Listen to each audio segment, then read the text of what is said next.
Hello everyone, आप सभी का हमारे YouTube channel Shubham Khadka virtual classroom में स्वागत है। हम बात करने वाले हैं एक स्पेशल अनाउंसमेंट के बारे में। आज से हम स्टार्ट कर रहे हैं क्लास 12th के लिए केमिस्ट्री का पोर्शन। ये जो हमारी क्लासें होने वाली हैं क्लास 12th केमिस्ट्री के लिए, वो एनसीईआरटी बेस्ड होंगी और फ्री ऑफ कॉस्ट रहने वाली हैं। यहाँ पे सारे सिलेबस को कवर करवाया जाएगा, यानी केमिस्ट्री की जो दोनों बुक हैं, पार्ट फर्स्ट और पार्ट 2 को डिटेल के साथ यहाँ पे सॉल्व करवाएंगे, अच्छे से आपको डिस्कशन देंगे। साथ ही साथ हम लोगों ने यहाँ पे क्लास 11th के लिए भी केमिस्ट्री का पोर्शन स्टार्ट कर रखा है। वो भी बिल्कुल एनसीईआरटी बेस्ड ही है और वहाँ पे भी बहुत सारे डिस्कशन करके उस टॉपिक को कवर किया गया है। तो ये हम लोगों ने डिसाइड किया है कि वीक के 3 दिन तो क्या होगा, 11th क्लास को पढ़ाया जाएगा और बाकी के 3 दिन 12th क्लास को पढ़ाया जाएगा। बाकी आगे की इंफॉर्मेशन आपसे शेयर कर ली जाएगी।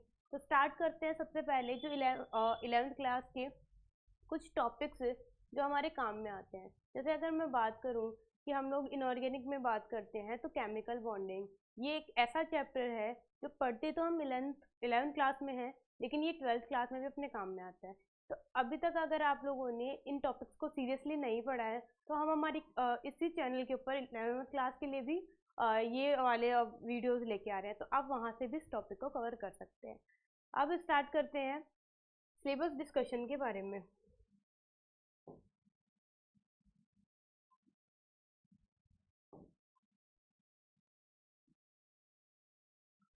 पहली बात है कि जो केमिस्ट्री की बुक है वो 2 पार्ट में डिवाइडेड है।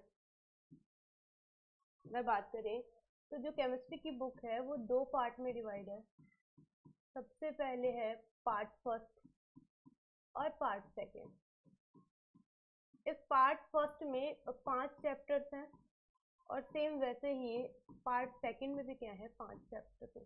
वैसे तो केमिस्ट्री को 3 पार्ट में डिवाइड किया गया है, इनऑर्गेनिक, ऑर्गेनिक और फिजिकल।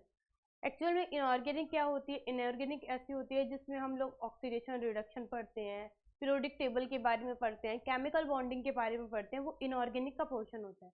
अगर बात करें ऑर्गेनिक के बारे में, जहाँ पे हम लोग रिएक्शन के बारे में बात करते हैं, उनके फैक्टर ऑफ एक्टिंग के बारे में बात करते हैं, वो पोर्शन होता है ऑर्गेनिक केमिस्ट्री। और थर्ड बात करते हैं फिजिकल केमिस्ट्री के बारे में। ये क्या होती है? इसे हम इलेक्ट्रो काइनेटिक्स इन टॉपिक्स की चर्चा करते हैं और साथ ही साथ इनको इनके सॉल्यूशन देखने की बजाय डिस्कशन के अलावा भी क्या करते हैं, हम न्यूमेरिकल पे फोकस करते हैं, वो है फिजिकल केमिस्ट्री का पोर्शन। तो हम यहाँ पे क्या करते हैं, यहाँ पे इनऑर्गेनिक, ऑर्गेनिक और फिजिकल के नाम से चैप्टर को मेंशन नहीं किया गया है। यहाँ पे पार्ट के अकॉर्डिंग क्या किया गया है, तीनों को डिवाइड किया गया है। तो सबसे पहले बात करते हैं पार्ट फर्स्ट के बारे में। पार्ट फर्स्ट की अगर बात करें तो सबसे पहला चैप्टर है सॉल्यूशन। इसे हम कहते हैं विलियन। इस चैप्टर में हम बात करते हैं किसके बारे में? सॉल्यूशंस के टाइप के बारे में। उसके अलावा यहाँ पे हम बात करते हैं मोल कंसेप्ट के बारे में, जिसमें हम पढ़ते हैं क्या, फॉर्मेलिटी,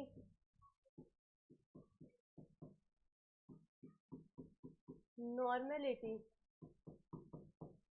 मोलरिटी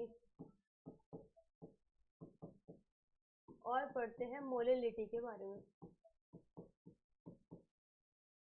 और साथ ही साथ ये टॉपिक पढ़ने के साथ साथ हम क्या करते हैं, इन वाले टॉपिक्स के न्यूमेरिकल्स को भी सॉल्व करते हैं। कुल मिला के ये जो चैप्टर है कुल मिला के हो जाएगा फिजिकल का चैप्टर। ये चैप्टर है फिजिकल केमिस्ट्री का। फर्स्ट की बात करते हैं, ये है फिजिकल केमिस्ट्री का चैप्टर। सेकंड की बात करते हैं, सेकंड है इलेक्ट्रोकेमिस्ट्री। इसे हम कहेंगे विद्युत रसायन।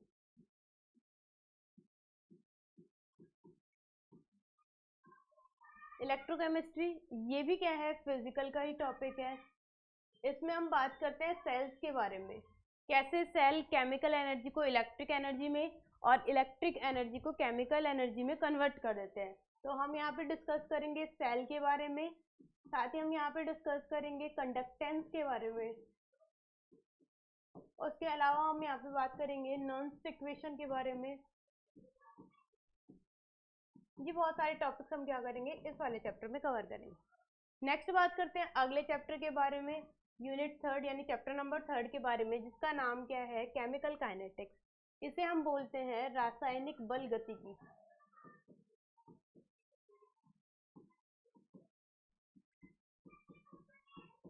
रासायनिक बल गतिकी। इस वाले चैप्टर में हम मेनली क्या कवर करते हैं, इसमें हम ऑर्डर्स के बारे में बात करते हैं, यानी कोई भी रिएक्शन हो रही है तो वो किस ऑर्डर के साथ होगी, फर्स्ट ऑर्डर है, सेकंड ऑर्डर है, जीरो ऑर्डर है, उनकी बात करेंगे। साथ ही साथ ये जो ऑर्डर्स होते हैं उनकी कुछ क्या होती है, डिफरेंशिएट इक्वेशंस होती है, उसके अकॉर्डिंग हम क्या करते हैं, उस रिएक्शन की क्या निकालते हैं, रेट, और साथ ही साथ उसकी हाफ लाइफ, यानी वो कितने टाइम में पूरी हो रही है, वो भी कैलकुलेट इसी चैप्टर में करेंगे। ये हो गया केमिकल काइनेटिक्स के बारे में। अगला जो चैप्टर है यूनिट फोर्थ, वो है the D and F block element. ये चैप्टर है इनऑर्गेनिक का। इनऑर्गेनिक का चैप्टर है। क्लास जो 11th क्लास है उसमें पीरियोडिक टेबल के नाम से एक चैप्टर मेंशन है। वहां पे क्या किया गया है, जो एक पीरियोडिक टेबल होती है, इसकी अगर बात करें, ये है एक पीरियोडिक टेबल। इस पीरियोडिक टेबल में ये वाला पोर्शन होगा एस ब्लॉक, ये है पी ब्लॉक, ये वाला है डी ब्लॉक, और लास्ट में है एफ ब्लॉक, ये वाला है एफ ब्लॉक। तो हमें क्या करना है, डिस्कशन करना है, क्योंकि पी ब्लॉक के बारे में ऑलरेडी 11th क्लास में कवर किया गया है, तो वहाँ पे इसको स्किप करके और बाकी के पोर्शन को क्या किया गया है, इस 12th वाले पोर्शन में लिया गया है। यानी यहाँ पे डी और एफ ब्लॉक के बारे में चर्चा क्या करेंगे, इसी 12th क्लास वाले पोर्शन में करेंगे। नेक्स्ट बात करते हैं यूनिट फिफ्थ के बारे में। यूनिट फिफ्थ है कोऑर्डिनेशन कंपाउंड। एक्चुअल में तो ये कोऑर्डिनेशन कंपाउंड वाला जो टॉपिक है वो रिलेट है डी ब्लॉक के साथ। इस डी ब्लॉक को पहले क्यों बताया गया है, ताकि इस डी ब्लॉक के जितने भी एलिमेंट्स हैं इनके बारे में हम चर्चा कर सके, कौन सा एलिमेंट कौन सा इलेक्ट्रॉनिक कॉन्फ़िगरेशन दिखाता है, इसकी क्या फिजिकल प्रॉपर्टी होती है, क्या केमिकल प्रॉपर्टी होती है, कौन सी ऑक्सीडेशन स्टेट दिखाता है, वो सारी चर्चाएं डी ब्लॉक के बारे में यही कर लेते हैं। फिर डी ब्लॉक को कनेक्ट किया जाता है कोऑर्डिनेशन कंपाउंड वाले चैप्टर के साथ। यहाँ पे हम बात करते हैं कि कोई भी अगर कोऑर्डिनेट कंपाउंड है उसकी स्ट्रक्चर क्या रहने वाली है, उसके अंदर हाइब्रिडाइजेशन क्या होगा। हम लोग पढ़ते हैं 11th क्लास में वीबीटी के बारे में। तो वीबीटी जो होती है वो डिस्कस की जाती है किसमें, हम पढ़ते हैं मेन ग्रुप में, यानी जो एस और पी वाले होते हैं वो मेनली वीबीटी दिखाते हैं। लेकिन क्या करते हैं, कोऑर्डिनेशन कंपाउंड भी क्या करते हैं, वीबीटी, जिससे हम उसका हाइब्रिडाइजेशन स्ट्रक्चर निकालने के अलावा उसके मैग्नेटिक प्रॉपर्टी के बारे में भी बात कर लेते हैं, मैग्नेटिक प्रॉपर्टीज। तो ये हो गया किसके बारे में, कोऑर्डिनेशन कंपाउंड्स के बारे में। ये है। अगर बात करें यूनिट फिफ्थ के बारे में, तो ये भी है इनऑर्गेनिक का चैप्टर। कुल मिला के फिजिकल की 2 चैप्टर हैं और इनऑर्गेनिक के 2 चैप्टर हैं। सॉरी, फिजिकल की क्या है, 3 चैप्टर्स हैं और इनऑर्गेनिक के क्या है, 2 चैप्टर। ये हो गया इनके बारे में। ये है पार्ट फर्स्ट जिसमें 5 चैप्टर हैं। नेक्स्ट बात करते हैं पार्ट 2 के बारे में। पार्ट 2 की अगर बात करें तो इसमें है मोस्ट ऑफ द चैप्टर जो है वो ऑर्गेनिक के हैं। ये वाला चैप्टर भी ऑर्गेनिक का है। सेकंड यानी 7 वाला चैप्टर भी ऑर्गेनिक, ये चैप्टर भी ऑर्गेनिक, ये वाला चैप्टर भी ऑर्गेनिक का है और लास्ट वाला भी ऑर्गेनिक का है। कुल मिला के यहाँ पे ये जो बायोमोलिक्यूल वाला चैप्टर है इसमें हम नॉर्मल बात करते हैं, जैसे कि कार्बोहाइड्रेट के बारे में, जैसे कि फैट के बारे में, प्रोटीन्स के बारे में, और यहाँ पे एमिनो एसिड के बारे में। ये सारे डिस्कशन हम यहाँ पे करते हैं बायोमोलिक्यूल्स के अंदर। ठीक है, नेक्स्ट बात करते हैं इन चारों चैप्टर्स के बारे में। तो सबसे पहला है haloalkanes and haloarenes. ये क्या होता है, हेलो जो होता है वो हेलोजन वर्ड को दिखाता है। हेलोजन मतलब पी ब्लॉक के जो 4 हेलोजन है, फ्लोरीन, क्लोरीन, ब्रोमीन और आयोडीन के बारे में। जब ये सारे हेलोजन्स किसी एल्केन के साथ जुड़ जाते हैं तो उसे हम कहते हैं हेलो एल्केन, हेलो एल्केन कहेंगे। सेम वही बात है कि हेलो से मतलब क्या है, हेलोजन। जब ये चारों हेलोजन जैसे कि फ्लोरीन, क्लोरीन, ब्रोमीन और आयोडीन, ये जो चारों हेलोजन्स हैं, अगर किसी रिंग यानी एरिल रिंग के साथ या बेंजीन रिंग के साथ जुड़ जाते हैं तो उन्हें हम कहते हैं हेलो एरिन्स।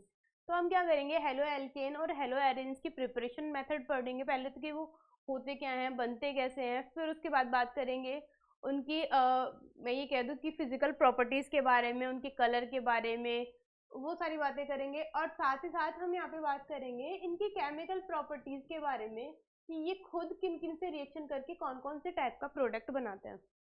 नेक्स्ट बात करते हैं अगले का, जिसका नाम है alcohol, phenol and ether. Alcohol क्या होता है, जब कोई OH ग्रुप क्या होगा, किसी एल्केन से जुड़ा होगा तो उसे हम कहेंगे अल्कोहल। फिनोल किसको कहेंगे, जब कोई एरिल रिंग क्या होगी, OH ग्रुप से जुड़ी होगी तो उसे फिनोल कहेंगे। और ईथर किसको कहेंगे, कि जब क्या किया जाएगा, ये जो हाइड्रोजन है वो किससे सब्स्टिट्यूट हो जाए, किसी एल्केन से या फिर एरिल ग्रुप से क्या हो जाए, सब्स्टिट्यूट हो जाए, तो उसे ईथर कहेंगे। ईथर में क्या होगा, यहाँ पे देखो सबसे पहले तो अल्कोहल की बात करते हैं तो यहाँ पे एल्केन है और OH ग्रुप है। यहाँ पे बात करते हैं तो एरिल रिंग है और OH ग्रुप है। और यहाँ पे क्या होगा, हाइड्रोजन भी सब्स्टिट्यूट हो जाएगा और कोई एल्केन ग्रुप आ सकता है या फिर एरिल ग्रुप। सेम इधर भी एल्केन भी आ सकता है और एरिल ग्रुप भी आ सकता है। ये है ईथर के बारे में। तो सेम वही बातें करेंगे, पहले पढ़ेंगे इनके प्रिपरेशन मेथड के बारे में, सेकंड पढ़ेंगे इनकी फिजिकल प्रॉपर्टीज के बारे में, और लास्ट में पढ़ेंगे इनकी केमिकल प्रॉपर्टीज के बारे में। ये हो गया इनके बारे में। नेक्स्ट चैप्टर है chapter number 8, aldehyde, ketone and carboxylic acid के बारे में। एल्डिहाइड क्या होते हैं, जब किसी मैं ये कह दूं किसी भी कार्बन के साथ कोई CHO ग्रुप जुड़ा हुआ है तो उसे एल्डिहाइड कहते हैं। अगर उसी कार्बन के साथ कोई COR ग्रुप जुड़ा हुआ है, मतलब हाइड्रोजन की जगह मैंने क्या लिख दिया है, R ग्रुप लिख दिया है, तो उसे हम क्या कहेंगे, कीटोन कहेंगे। और उसी के साथ अगर कोई COH ग्रुप जुड़ा हुआ है तो उसे कहेंगे कार्बोक्सिलिक एसिड। ये हो गया इनके बारे में। सेम वही अपन यहाँ पे डिस्कशन करेंगे। सबसे पहले पढ़ेंगे इनके प्रिपरेशन मेथड के बारे में, फिर पढ़ेंगे इनकी फिजिकल प्रॉपर्टी के बारे में, और लास्ट पढ़ेंगे इनकी केमिकल। कई बार क्या होता है कि कोई प्रिपरेशन मेथड पढ़ रहे हैं या केमिकल मेथड पढ़ रहे हैं तो वो इतनी जानी मानी रिएक्शन होती है कि वो नेम रिएक्शन के नाम से जानी जाती है। तो वहाँ पे हम क्या कर लेंगे, उसको नेम के अकॉर्डिंग भी पढ़ लेंगे, यानी कुल मिला के हम यहाँ पे नेम रिएक्शंस देखेंगे। नेक्स्ट बात करते हैं अमीन्स के बारे में।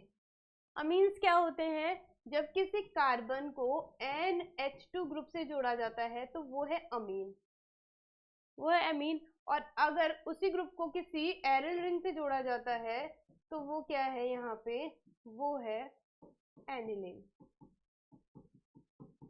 तो इनके बारे में भी बात करेंगे, वही प्रिपरेशन मेथड पढ़ेंगे, फिजिकल प्रॉपर्टीज पढ़ेंगे और केमिकल प्रॉपर्टीज पढ़ेंगे। ये हो गया इनके बारे में। अब कुल मिला के अगर हम बात करें यहाँ पे, कुल मिला के अगर बात करें तो क्या होगा,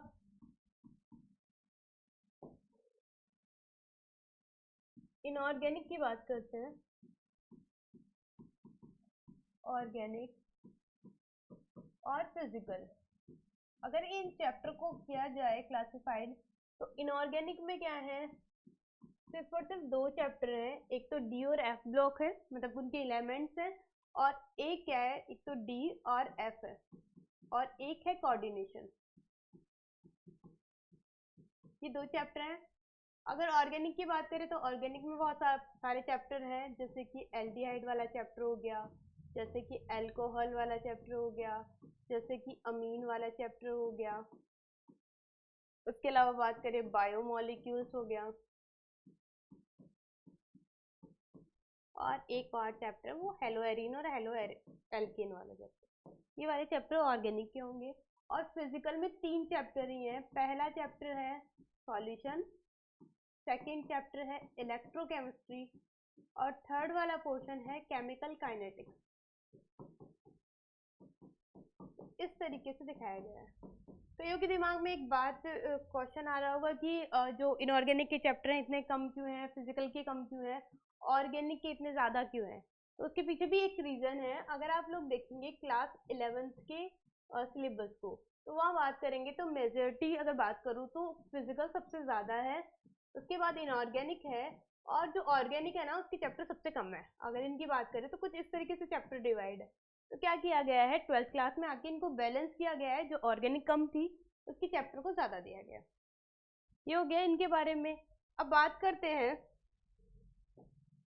ये जो क्लासेस हैं, जैसा मैंने बताया कैसे स्टार्ट होने वाली है। अगर बात करें वीक में, तो वीक में 3 दिन तो वैसे ही 11th क्लास चलेंगी जैसे चल रही है कंटिन्यू, और आज से स्टार्ट हो जाएगी, जैसे कल से स्टार्ट हो जाएगी 12th क्लास की क्लासेस। अब आपको क्या करना है, आपको हमें मोटिवेट करना है, हमारे इस वीडियो को ज़्यादा से ज़्यादा स्टूडेंट तक पहुंचाना है, इस वीडियो को ज़्यादा से ज़्यादा लाइक करना है, और साथ ही साथ हमारे इस चैनल को सब्सक्राइब करना है। धन्यवाद।